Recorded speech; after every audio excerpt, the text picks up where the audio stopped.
Praise the lord. హల్లెలూయా. ఈరోజు మన లేఖన భాగము యోహాను సువార్త 1వ అధ్యాయము 10వ వచనం.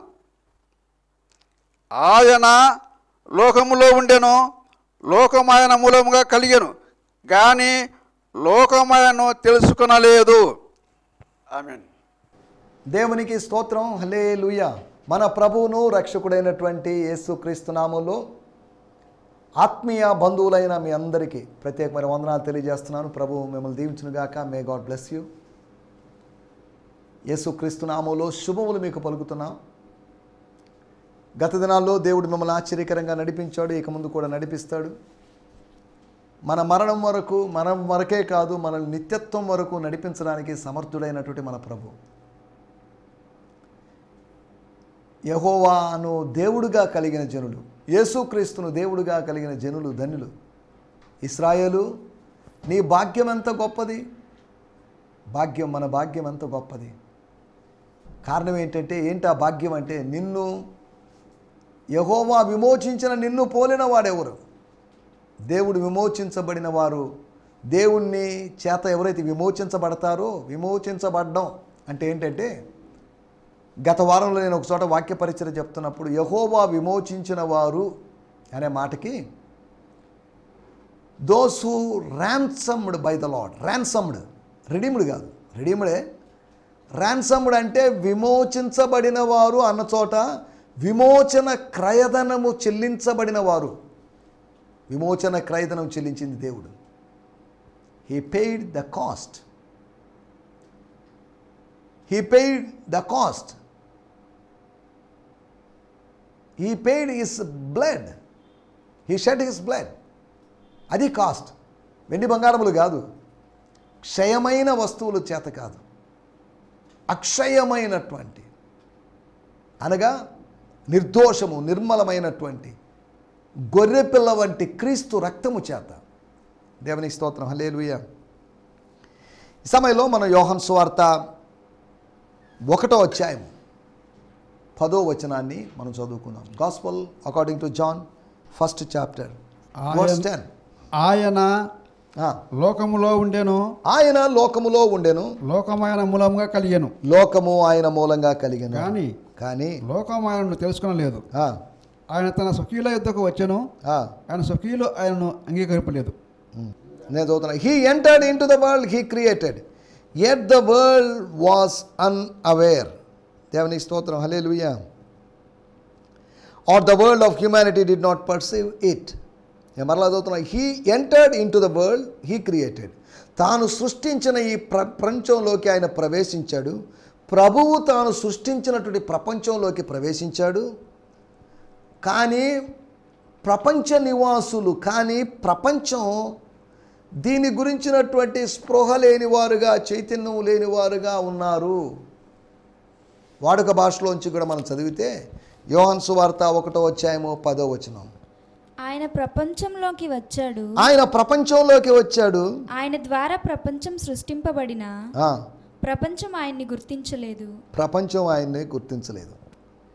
He was in the world and the world came into existence through him. He was in the world. వచ్చాడని కాదు, లోకంలో ఉన్నాడని అర్థం. లోకంలో ఉన్నాడు, ఉండగలడు, ఉండి వెళ్ళగలడు, వస్తూ పోతూ ఉండగలడు. విజిటింగ్ అనగా సందర్శకుడుగానో సభ్యుడుగానో ఆయన ఉండగలడు. He was in the world and the world came into existence through him. Yet, సరే బాగానే ఉంది. గుడ్ న్యూస్, బ్యాడ్ న్యూస్ రెండు ఇక్కడ ఉన్నాయి. Good news, the world was created by him. He entered into the creation. క్రియేషన్లోకి enter అయ్యాడు. సృష్టికర్త సృష్టిలోకి ప్రవేశించాడు. బాగానే ఉంది. It's very good news. దేవునికి స్తోత్రం అయ్యా. పరలోకములో ఉన్న దేవా, ఈ లోకంలోకి దిగి వచ్చావు. దేవునికి స్తోత్రం. But the saddest part, the bad news, the world did not recognize him. ఆయన ఎవరో అనుకున్నారు. ఆయన ఎవరో పిచ్చోడు, ఎర్రోడు అనుకోండి, మత ప్రచారకుడు అనుకోండొచ్చు. They did not recognize him. ప్రపంచంలో ఉన్న నీవు ప్రభువును గుర్తించావా? నీ బాల్య దినములు యందే నీ సృష్టికర్తను స్మరణకు తెచ్చుకో. ఎప్పుడో ముసలోడు అయిపోయిన తర్వాత ఏ పని పాట లేనప్పుడు రిటైర్డ్ అయ్యి ఖాళీగా ఉన్నప్పుడు టైంపాస్ కోసం కొద్ది బైబిల్ చదువు ప్రార్థన చేయని కాదు. నీ బాల్య దినములు యందే, in the days of your youth, అనగా నీ యవన కాలములోనే నీ సృష్టికర్తను గుర్తించి స్మరణకు తెచ్చుకో. ఆయన గురించి స్పృహ రావాలి, స్మరణ రావాలి. స్పృహ స్మరణ వచ్చినప్పుడు సాగిలపడేటువంటి అనుభవం కలుగుతుంది, స్తుతించేటువంటి అనుభవం కలుగుతుంది. దేవునికి స్తోత్రం, హల్లెలూయా. మనం ఆలోచిస్తున్న విషయాల్లోకి వచ్చేద్దాం. గత ఎపిసోడ్లో మనం లోకంలో యేసు చేసిన పనులు, అనగా ఆయన ప్రకాశించాడని, ఆయన ఇచ్చాడని, అనుగ్రహించాడని, ఆయన వెలుగునిచ్చాడని, అధికారాన్ని అనుగ్రహించాడని మనం మాట్లాడుకున్నాం. ఈ ఎపిసోడ్లో మన టైటిల్ అజ్ఞాన లోకం. ఇన్నోసెంట్ వరల్డ్ అని కాదు, అమాయక లోకం అని కాదు, అజ్ఞాన లోకం, ఇగ్నోరెంట్ వరల్డ్. అదేంటండి ఇది? లోకంలో విజ్ఞానం ఉందిగా, కంప్యూటర్స్ ఉన్నాయిగా, రకరకాల ఇన్ఫర్మేషన్ ఉందిగా. లోకము అజ్ఞాన లోకమా, విజ్ఞాన లోకమా?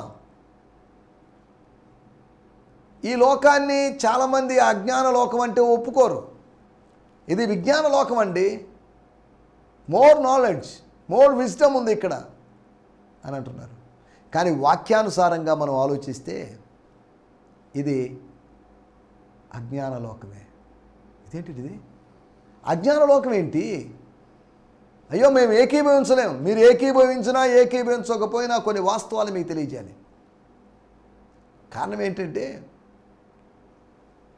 బుద్ధి జ్ఞానముల సర్వ సంపదలు ఎవరిలో గుప్తమై ఉన్నాయో, జ్ఞానానికి ఆధారం ఎవరో ఆ వ్యక్తిని గుర్తించనటువంటి లోకం, సొలొమోను కన్నా గొప్పవాడిని గుర్తించని లోకం ఆయన గుర్తించలేదండి. చదవండి, మనం 2 మాటలు మీకు జ్ఞాపకం చేస్తాను. యోహాను సువార్త 14వ అధ్యాయము 17వ వచనం. 14వ అధ్యాయం 17వ వచనంలో చెప్పబడిన మాట, యేసు ప్రభు ఆ అప్పర్ రూమ్ డిస్కోర్స్, అనగా మేడగది మీద నుంచి చేస్తున్న సంభాషణ. లోకము ఆయన్ను చూడదు, లోకము ఆయన్ను చూడదు, ఆయన్ను ఎరగదు, ఆయన ఎరగదు, గనుక ఆయన పొందనేరదు. ఎస్, మీరు లోకము ఆయన్ను ఎరగదు. లోకము ప్రభువుని ఎరగదు, లోకము పరిశుద్ధాత్మని ఎరగదు. ప్రభువుని పరిశుద్ధాత్మని ఇద్దని, అనగా తండ్రిని ఎరగదు, కుమారుని ఎరగదు, పరిశుద్ధాత్మని, త్రిత్వాన్ని ఎరగదు. దీనికి బదులుగా వేరే త్రిత్వాన్ని చేసుకొని ఆ త్రిత్వాన్ని ఎరుగుతున్నారు. మానవ నిర్మిత త్రిత్వాన్ని విశ్వసిస్తున్నారు, కానీ దైవం స్వయంభవుడిగా ఉన్నటువంటి త్రిత్వాన్ని మానవుడు విశ్వసించలేకపోతున్నాడు. సరే, వాటిలోకి వెళ్ళలేదు. ఆయనను ఎరుగదు. 1 కొరింథీయులకు రాసిన పత్రిక 2వ అధ్యాయము 8వ వచనంలో మనం గమనించినట్లయితే, స్తోత్రం, అది లోకాధికారులలో ఎవనికి తెలియదు, అది వారికి తెలిసి ఉండిన ఒకవేళ in case if they know, మహిమా స్వరూపియగు ప్రభువును సిలువ వేయకపోయిందురు. దేవునికి స్తోత్రం. నేను చదువుతున్నాను టీపీటీలో. None of the rulers of this present world order understood it, for if they had, they never would have crucified the Lord of shining glory. This is why the scripture says, the Lord of shining glory, అనగా ప్రకాశించే మహిమ కలిగినటువంటి ప్రభు, అనగా మహిమ కలిగిన ప్రభు. మహిమ కలిగిన ప్రభువుని సిలువ వేశారు వాళ్ళు ఏ మెస్సియా కోసమైతే ఎదురు చూస్తున్నారో ఆ మెస్సియాని గుర్తించక, they could not recognize him. అజ్ఞాన లోకం. ఎక్కడుంది విజ్ఞానం?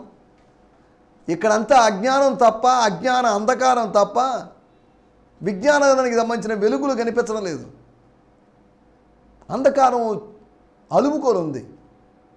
యేసు ప్రభు శిలువ మీద వేలాడుతున్నప్పుడు మధ్యాహ్నం 3 గంటలకే చీకటైంది. ఇక్కడ తెలియనటువంటి ఆత్మీయమైనటువంటి అంధకారం మధ్యాహ్నం 3 గంటలు కాదు, ప్రతి పూట ప్రతి నిమిషం ఉంది ఇక్కడ. The spiritual darkness covered all over the earth. చూడండి ఎంత విచారకరం. మనకు లైట్లు వచ్చేసాయి, పెద్ద పెద్ద నియాన్ లైట్లు, లేకపోతే ఎల్ఈడి రకరకాలు వచ్చేసాయి. కానీ we don't have spiritual light. ఆత్మీయ అందులంగా ఉండి గుడివాళ్ళలాగా చీకట్లో తడువులాడుతూ బతుకుతున్నాం. ఫిజికల్గా కాదండి, భౌతికంగా కాదు. భౌతికంగా we're okay, we're well civilized, మనం అద్భుతంగా ఉన్నాం. రాత్రిని కూడా పగలు చేసేసాం, ఏ చీకటి లేదు, అంతా మనం పగల్లో తిరుగుతున్నట్టు ఉంటున్నాం. విజయవాడలో ఒక ప్రాంతానికి వెళ్తే రాత్రి 10 గంటల పైన అక్కడ భోజన స్టాల్స్ అన్నీ ఓపెన్ చేసేసారు. ఇది కళా నిజమా? మొట్టమొదటిసారి పోయినప్పుడు నాకు అర్థం కాలేదు, ఇది కళా నిజమా? 10:15 అయిన తర్వాత ఇప్పుడు స్టాపులు స్టార్ట్ చేసింది. తెల్లవారుజామున 3-4 గంటల దాకా జనాలు విస్తారంగా వస్తూ పోతున్నారు, తింటున్నారు, తాగుతున్నారు, ఎంజాయ్ చేస్తున్నారు. అది రాత్రిలాగా లేదు, పగల్లాగా ఉంది. రాత్రిని పగలుగా మార్చేశారు. మానవుడు నాగరికతతో లేదా టెక్నాలజీతో ఎన్నెన్నో చేసేసాడు. ఎందుకు చెప్పుకుంటున్నాం అంటే, కానీ we last the light, spiritual light. ఇన్ని చేసినప్పటికీ మనకు ఆత్మ సంబంధమైన వెలుగు లేదని చెప్పడమే నా మాటల యొక్క ఉద్దేశం. ఇప్పుడు రాత్రి కూడా సిటీస్లో రాత్రులు కూడా తిరుగుతున్నారు, రాత్రి పగలు తేడా లేకుండా వ్యవహరిస్తున్నారు ప్రజలు. ఇక్కడ రాయబడ్డ మాటలో ఈ అజ్ఞాన లోకం, అధిక జ్ఞానమైన లోకం అని కాదు, అజ్ఞాన లోకం, ఆత్మ సంబంధమైన వాటిని గురించినటువంటి అవగాహన లేని లోకం. లోకాన్ని గురించి రకరకాల మాటలు చెప్పుకోవచ్చు, కానీ మరలా మూలవాక్యం చదువుకుందాం. ఆయన లోకములో ఉండెను, లోకం ఆయన మూలంగా కలిగెను, కానీ లోకం ఆయనను. లోకం అంటే ఏంటి? 5వ వచనంలో రాయబడింది, ఆ వెలుగు చీకటిలో ప్రకాశించుచుండెను కానీ ఆ చీకటి దాన్ని గ్రహింపకుండా, చీకటి గ్రహింపలేదు. కొన్ని తర్జుమాలో the sons of darkness could not recognize, అనగా చీకటి పుత్రులు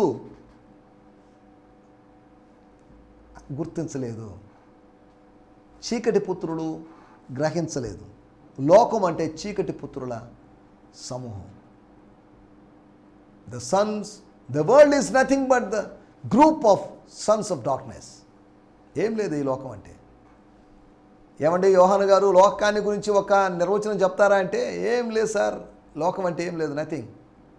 లోకంలో శరీరాశ, నేత్రాశ, జీవపుటము, ఇంతే లోకం. The world is nothing but the lust of eyes, the lust of flesh and the pride of life according to John. లోకం గురించి మనం ఏదో గొప్పగా అనుకుంటాం, కానీ లోకాన్ని గురించి 3 మాటల్లో చెప్పేశాడు యోహాను భక్తుడు. లోకము యొక్క విషాదకరమైన పరిస్థితిని చెప్పినటువంటి యోహాను గారు, లోకములో ఉన్నటువంటి చీకటిని బట్టి వెలుగును గ్రహించలేకపోయినా పోయింది, లోకం ప్రభువును గ్రహించలేదు అని చెప్పినటువంటి యోహాను గారు, దేవునికి స్తోత్రం, ఇప్పుడు చెప్తున్నాడు లోకము, ద వరల్డ్ ఈజ్ నథింగ్. లోకము దాని నటనయు గతించుతున్నవి. ఒకటి, లోకము దాని ఆశలు గతిస్తున్నవి. ఫైనల్గా లోకమే గతిస్తుంది. 3 గతిస్తాయి. లోకము గతిస్తుంది, లోకపు నటన గతిస్తుంది, లోకపు ఆశలు గతిస్తాయి. ఈ 3 వాక్యాల్లో ఉన్నాయి. మొదటి యోహాను పత్రిక 2వ అధ్యాయంలోను, మొదటి కొరింథీ పత్రిక 7వ అధ్యాయంలోను లోకం కూడా గతించిపోతుంది. లోకపు నటనలు గతిస్తాయి. లోకపు ఆశలు కలిగి లోకపు నటనలో జీవిస్తున్నావేమో విశ్వాసి, ఓ సోదరుడా సోదరి, నీ నటనలకి ఫుల్ స్టాప్ పెట్టేటువంటి సమయం ఒకటి రాబోతుంది. ఎంతకాలం నటిస్తావు? ఈ నటనలు ఇక ఉండవు. అవన్నీ ముగిసిపోయేటువంటి, అంతమైపోయేటువంటి కొత్త లోకం రాబోతుంది. నూతన లోకం, నవలోకం. మన కమ్యూనిస్టు సోదరులు ఎదురు చూసినట్టుగా నవలోకం కోసం, నూతనమైన లోకం కోసం వాళ్ళు ఎదురు చూసినట్టుగా, నూతనమైన ప్రపంచం కోసం వాళ్ళు ఎదురు చూసినట్టుగా, మనం కూడా ఒక నూతనమైన ప్రపంచం కోసం ఎదురు చూస్తున్నాం. 2వ పేతురు పత్రిక 3వ అధ్యాయంలో రాయబడింది. వాటిలోకి మనం వెళ్ళలేదు. అజ్ఞానలోకం, అజ్ఞానలోకం ఏ విధంగా మొదటి శతాబ్దపు లోకం, ఆ ప్రపంచం, ద ఫస్ట్ సెంచరీ వరల్డ్ ఏ విధంగా యేసు ప్రభువును గుర్తించలేదో 3 ఉదాహరణలు మీకు జ్ఞాపకం చేస్తాను. పాత నిబంధన ఉదాహరణలు, వాటి ద్వారా మనం యేసు ప్రభువును గుర్తించకపోవడానికి కారణం ఏంటి, ఎందుకు గుర్తించలేదు దాన్ని సిమిలారిటీస్ని మనం అర్థం చేసుకోవడానికి ప్రయత్నం చేస్తాం. మొట్టమొదటి వాక్యం అపోస్తుల కార్యములు 7వ అధ్యాయము 23, 25. అతనికి 40 ఏండ్ల నిండా వచ్చినప్పుడు, అతనికి 40 ఏళ్ళు వచ్చినప్పుడు ఇశ్రాయేలైన తన సహోదరులను చూడవలెనన్న తన సహోదరులు చూడాలన్న ఆశ బుద్ధి పుట్టింది. తన ద్వారా తన సహోదరులకు దేవుడు రక్షణ దయచేయుచున్న సంగతి వారు గ్రహించురని అతడు తలంచను గాని వారు గ్రహింపలేదు. వెలుగు చీకటిలో ప్రకాశిస్తుంది, చీకటి దాన్ని గ్రహించలేదు, లోకం దాన్ని గ్రహించలేదు. When Moses turn 40, his heart was stir for his people the Israelites. 25. Moses hoped that when the people realized how he had rescued one from their own, they would recognize him as a deliverer. How wrong he was. తనను ఒక విమోచకుడిగా, రక్షకునిగా గుర్తించాలి తన ప్రజలని భావించాడు. దానికోసం రౌడీజంలోకి దిగాడు. Nothing happen. ప్రజల కనులు మూయబడింది. తమకు ఒక రక్షకుడు కావాలి, కానీ మోషే రూపములో దేవుడు రక్షకుని పంపించాడు, మోషేను రక్షకుడిగా పంపించాడు అని ప్రజలు అంత సులభంగా గుర్తించలేదు.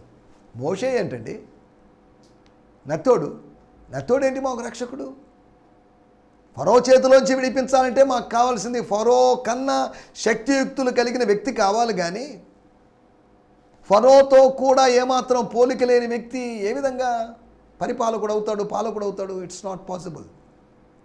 సరే, మనం ఇక్కడ ఆలోచిస్తున్న విషయం ఏంటంటే, మోషేను ఎరుగని లోకం, మోషే దర్శనాన్ని, మోషే మనసులో ఉన్న ఉద్దేశాన్ని ఎరుగని లోకం. మోషేని ఎరిగింది. మోషే అంటే తెలుసు. మోషే వాళ్ళ మమ్మీ ఎవరు, మోషే వాళ్ళ డాడీ ఎవరు, మోషే వాళ్ళ అక్క ఎవరు, మోషే వాళ్ళ అన్న ఎవరు, ఎన్ని తెలుసు. కానీ మోషే మనసులో ఉండే భారం, అతని మనసులో పుట్టిన ఆశ, తన ప్రజల కోసం ఏదైనా చేయాలని మోషేను సరిగా అవగాహన చేసుకోలేకపోయినటువంటి ప్రపంచం, మోషే చుట్టూ ఉన్న ప్రపంచం మోషేను అర్థం చేసుకోలేకపోయింది. గమనించండి, నీ చుట్టూ ఉన్న ప్రపంచం నిన్ను అర్థం చేసుకోదు, నీ చుట్టూ ఉన్న నీ కుటుంబ సభ్యులను అర్థం చేసుకోరు. బయటోళ్ళు అర్థం చేసుకుంటాడు కానీ మనోళ్ళు అర్థం చేసుకోరు. బయట ఎక్కడో ఊరోళ్ళు అర్థం చేసుకుంటారు కానీ మన సొంత ఊరోళ్ళు, మన సొంత సంఘస్థులు అర్థం చేసుకోరు. అది విచారకరమైన విషయం. మోషేను ఎరుగని లోకం. అదేంటది? మోషే లోకంలో మోషేని ఎరుగుతారు, కానీ మోషేని ఒక డెలివరర్గా, ఒక విమోచకునిగా గుర్తించలేకపోయారు. మోషే విడిపించాడు, ఐగుప్తులో నుంచి విడిపించాడు, వాస్తవమే. కానీ ఐగుప్తులోంచి విడిపించడానికి ముందుగా మోషేకు 40 సంవత్సరాలు వచ్చినప్పుడు జరిగిన సంఘటన గురించి మనం చదువుకున్నాం. ఇంకొక 40 సంవత్సరాలు మోషే ఎదురు చూడాల్సి వచ్చింది. 80 సంవత్సరాల వయసులో, 80 సంవత్సరాల తర్వాత ఆయన డ్యూటీలోకి దిగాడు, మిషన్లోకి వచ్చాడు. మోసెస్ యొక్క మిషన్ స్టార్ట్ అయింది. Deliverance mission, rescue mission start అయింది. నా పరిచర్య అనేది ఎప్పుడు ఆరంభమవుతుందంటే, నువ్వు నేను అనుకున్న సమయంలో కాదు, దైవికమైన సమయంలో. Your ministry would start in God's time. దేవుని సమయంలో నీ పరిచర్య ఆరంభమవుతుంది. దేవుని స్తోత్రం, హల్లెలూయా. నేను అనుకుంటుండేవాడిని, నేను 19 సంవత్సరాల ముందే రక్షింపబడి సేవలో కూర్చుంటే ఎంత బాగుండేదని. కానీ గాడ్స్ టైమ్ హ్యాస్ కమ్. అది ఎప్పుడో మనకు తెలియదు, బట్ వచ్చింది, దేవుని సమయం వచ్చింది, దేవుడు పిలిచాడు, సేవకు వచ్చేసాడు. ఒకటి యేసుని ఎరుగని లోకం, లేకపోతే అజ్ఞాన లోకం. అజ్ఞాన లోకం ఇప్పుడే కాదు, అప్పుడు లోకం కూడా అజ్ఞాన లోకమే. అప్పుడు లోకం విజ్ఞాన లోకం కాదు, ఇప్పుడు లోకం విజ్ఞాన లోకం కాదు. ఇంకో కొన్ని సంవత్సరాలు, కొన్ని వేల సంవత్సరాలైనా కానీ ఈ అజ్ఞాన లోకంలోనే ఉన్నాం. అజ్ఞాన లోకంలో ఉండి దైవికమైన విజ్ఞానాన్ని అందించడానికి మనం ఏర్పాటు చేయబడ్డాం. దైవ జ్ఞానాన్ని ప్రజలకు అందించడానికి. రండి, యెహోవాను గురించిన జ్ఞానము సంపాదించుకుందాము అని ప్రజలు మాట్లాడుకోవాలి, సంఘాల్లో మాట్లాడుకోవాలి. బైబిల్ గురించిన జ్ఞానము సంపాదించుకుందాం రండి, యేసు క్రీస్తును గురించిన జ్ఞానము సంపాదించుకుందాము రండి అని ఈ మాటలు హోషేయ గ్రంథంలో ఉన్న మాటలు మీకు గుర్తు చేశాను అంతే. ఒకటి మోషేను ఎరుగని లోకం.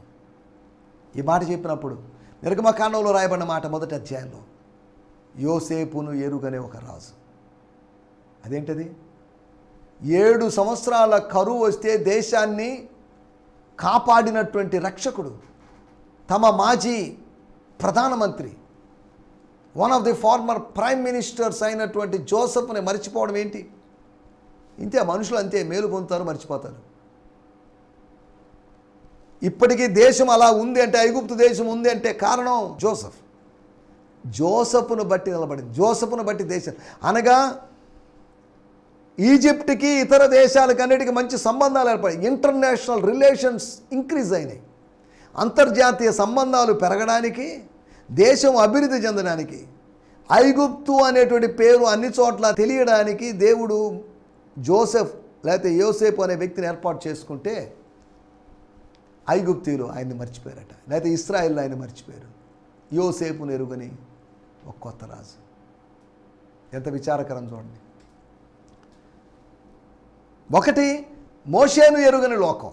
రెండో విషయాన్ని కూడా నేను మీకు జ్ఞాపకం చేస్తాను. న్యాయాధిపతుల గ్రంథం 11వ అధ్యాయము 2, 3, 7 వచనాలు. గిలాదు భార్య అతనికి కుమారులను కనగా వారు పెద్దవారై యెఫ్తాతో, నీవు అన్య స్త్రీకి పుట్టినవాడు బాబు గనుక మన తండ్రి ఇంట నీకు స్వాస్థ్యము లేదని. నీకు లేదు, స్వాస్థ్యం లేదు. You have no inheritance here. మేము ఆస్తిలో వాటాలు ఇవ్వము నీకు. యెఫ్తా యు హావ్ నో రైట్. లేదు, సారీ. యెఫ్తా తన సహోదరుల యొద్ద నుంచి పారిపోయి, యెఫ్తా బాగా గమనించండి, యెఫ్తా తన సహోదరుల యొద్ద, న్యాయాధిపతి అయిన యెఫ్తాను గురించి రాయబడింది. తన సహోదరుల యొద్ద నుంచి పారిపోయి టోబు దేశమున నివసింపగా అల్లరి జనము యెఫ్తా యొద్దకు వచ్చి అతనితో కూడా సంచరించుచుండెను. చాలండి. 7వ వచనం. అందుకు యెఫ్తా చెప్పిన మాట, మీరు నా యందు పగబట్టారు. చిన్నప్పుడే, చాలా కాలం క్రితం పగబట్టారు. నా తండ్రి ఇంట్లో నుంచి నన్ను తోలివేసిరే. అతడు పారిపోయాడు అని రాసింది, ఇక్కడ తోలివేశారు అని చెప్తున్నాడు. జనరల్గా చెప్పినప్పుడు అతను పారిపోయాడు. వారు తోలివేయడాన్ని బట్టి ఇతను పారిపోయాడు. వాళ్ళు బెదిరించడాన్ని బట్టి, వాళ్ళు థ్రెటన్ చేయడాన్ని బట్టి అతను రానవేయాడు. ఇప్పుడు మళ్ళీ అతని దగ్గరికి వస్తున్నారు. కొన్ని సంవత్సరాల క్రితం తాము తరిమి వేసినటువంటి, బెదిరించి పంపించి వేసినట్టు ఆ మనిషి యొక్క అవసరత ఏర్పడింది. అతడు పరాక్రమం కలిగిన బలాఢ్యుడు. దేవదూత చెప్పిన మాట కాదు, ప్రజలు గుర్తించిన మాట. ఇప్పుడు ఈ ప్రాబ్లం సాల్వ్ చేయాలంటే you need a person called Jephthah. ఎవరు లేనప్పుడు నీకు ఒక మనిషి యొక్క అవసరత ఏర్పడుతుంది. ఎవరు లేరు అని అనుకుంటున్నప్పుడు ప్రజలకు నీ అవసరత ఏంటో తెలుస్తుంది. కొంతమంది ఫోన్లు చేస్తుంటే వాళ్ళకి ఏదో అవసరత వచ్చినప్పుడే, వాళ్ళ ఫోన్ వచ్చినప్పుడు అనుకోవాలి, ఓహో వీళ్ళకి ఏదో అవసరత వచ్చింది కాబట్టి మనం, అంటే దాని అర్థం మనం వాళ్ళకి ఏ విధంగా సహాయపడగలము అని అర్థం. యెఫ్తాను తోలివేశారు, పంపించేశారు. యెఫ్తా మాకు వద్దన్నారు. యెఫ్తా ఆస్తిని కాజేశారు. యెఫ్తాకి రావలసిన దాన్ని అనుభవించేశారు, బాగానే ఉంది. కానీ ఇప్పుడు యెఫ్తా యొక్క బల పరాక్రమముల యొక్క అవసరం. దేశము శత్రువు చేతిలోంచి విడిపించబడాలంటే యెఫ్తా కావాలి. తోలివేయబడినటువంటి నిన్ను, తరిమివేయబడిన నిన్ను ప్రజలు మళ్ళీ తీసుకుని వచ్చి స్వీకరించేటువంటి రోజులు రాబోతున్నాయి. ఎందుకు చెప్తున్నా అంటే, యెఫ్తాను ఎరుగని లోకం. ఒకటి మోషేను ఎరుగని లోకం, రెండోది యెఫ్తాని, న్యాయాధిపతుల కాలంలో యెఫ్తాని ఎరగలేదు.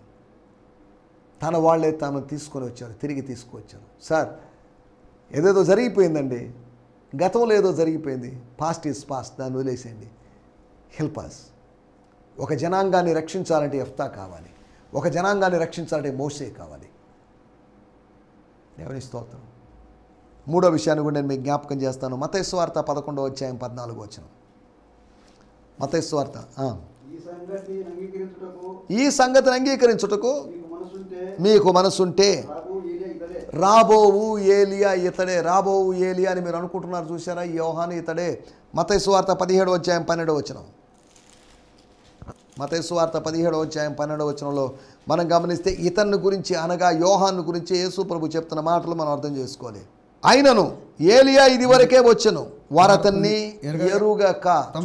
వారతని ఎరుగక తమకిష్టం వచ్చినట్టు అతని చేసిరి. మనిషి కుమారుడు కూడా అలాగే వారి చేత శ్రమలు పొందవచ్చున్నాడని మీతో చెప్తున్నాను నేను. వారు అతన్ని ఎరుగక ఇష్టానుసారంగా చేశారు. చూడండి ఎంత విచారకరం. మోషేని ఎరుగలేదు, మోషే యొక్క దర్శనాన్ని ఎరుగలేదు. ఒకటి. రెండోది యెఫ్తా యొక్క బలాన్ని ఎరగలేదు. మూడోది యోహాను ఎవరో ఎరగలేదు. చూడండి, యోహాను ఎరిగారు కానీ ఎరగలేదు. అదేంటిది? రెండు వాస్తవమే. మనల్ని ఎరిగినట్టు ఉన్నారు కానీ ఎరగనట్టుగానే ఉన్నారు. మనల్ని ఎరిగితే మనకు రావాల్సిన ఘనత ఏమవుతుంది? మనల్ని ఎలా రెస్పెక్ట్ చేయాలి, ఎలా స్వీకరించాలి? మనల్ని ఎరగలేదు ఈ లోకం. లోకం మనం ఏంటో తెలుసుకునే రోజు రాబోతుంది. ప్రార్థించే వారి విలువ తెలుసుకోబోయే రోజు రాబోతుంది. ప్రపంచానికి ఇప్పుడు తెలియదు, కానీ ప్రార్థించే వాళ్ళ విలువ ఒకరోజు ప్రపంచానికి తెలుస్తుంది. దేవుని స్తోత్రం. నా మాటలు నేను ఇక్కడ ముగిస్తున్నాను. అజ్ఞాన లోకం అని చెప్పి యేసుని ఎరుగని లోకం అంటున్నప్పుడు మోషేని ఎరుగని లోకం, యెఫ్తాను ఎరుగని లోకం, యోహాను ఎరుగని లోకం. అనగా మొదటి శతాబ్దంలోనే యోహాను ఎరుగని లోకం, యేసు ప్రభువుని ఎరుగని లోకం, అజ్ఞాన లోకం. ఇటువంటి లోకంలో మనం ఉన్నాం. ఈ దినాల్లో కూడా రక్షకుడు ఎవరో, నిజమైన దేవుడు ఎరుగని అజ్ఞాన లోకంలో మనం ఉన్నాం. ఈ అజ్ఞాన అంధకారంలో ఆశ్చర్యకరమైన సువార్త వెలుగు ప్రకాశింపజేయడానికి నా అవసరత ఉంది. అలనాడు మోషేలాగా, అలనాడు యెఫ్తాలాగా, అలనాడు యోహాన్లాగా మనం కూడా లేవాల్సినటువంటి అవసరత, రేపబడాల్సినటువంటి అవసరత ఉంది. అజ్ఞానపు లోకములోంచి అద్భుతమైన లోకంలోకి మనం ఒకరోజు వెళ్తాం. ఈ అజ్ఞాన లోకంలో అధిక సంవత్సరాలు జీవించాం మనం, కానీ అద్భుతమైనటువంటి పరలోకానికి మనం వెళ్ళబోతున్నాం. దయచేసి తల్లోంచండి, చిన్న ప్రార్థన చేసుకుందాం. పరిశుద్ధమైన దేవా, మీకు వందనం చేస్తున్నాం. ఈ లోకము విజ్ఞానం కలిగిన లోకం అని మేము మోసపోతున్నాం, వెంబడిస్తున్నాం. ఈ లోకం ఎంత అజ్ఞానం కలిగిన లోకమో మేము అర్థం చేసుకుంటున్నాం. మోషేని యెఫ్తాని ఎరగని లోకం, మోషే దర్శనాన్ని, యెఫ్తా యొక్క బలాన్ని, యోహాను యొక్క ఆత్మీయతను ఎరగనటువంటి లోకం, నీ యొక్క విలువను ఎరగనటువంటి లోకం ప్రభు. ఈ అజ్ఞాన లోకంలో ఉంటుండగా ఈ అజ్ఞాన లోకానికి విశ్వాస సంబంధమైన విజ్ఞానాన్ని వివరించడానికి మీరు మమ్మల్ని ఏర్పాటు చేసుకుని వాడుకుంటున్నందుకు మీకు వందనం చెల్లిస్తూ యేసు క్రీస్తు నామములోనే ప్రార్థించగలుగుతున్నాం తండ్రి, ఆమేన్. దేవుని స్తోత్రం. మీ అందరికీ వందనాలు. ప్రభు చిత్తమైతే మరొక ఎపిసోడ్లో కలుసుకుందాం. హల్లెలూయా. ఈ సందేశము మీకు ఆశీర్వాదకరంగా ఉందని నమ్ముచున్నాము. ప్రార్థనా అవసరతల కొరకు మమ్మల్ని సంప్రదించవలసిన మా చిరునామా గిద్యోన్ మిషన్ చర్చ్, 6వ వీధి, శాంతినగర్, నెల్లూరు 4, ఆంధ్రప్రదేశ్. పిన్ 524004. మా ఫోన్ నంబర్లు 7036443613 మరి ఒక నంబర్ 9392293010. మా ఈమెయిల్ ఐడి gfihmi2015@gmail.com. దేవుడు మిమ్మును ఆశీర్వదించునుగాక. ఆమేన్.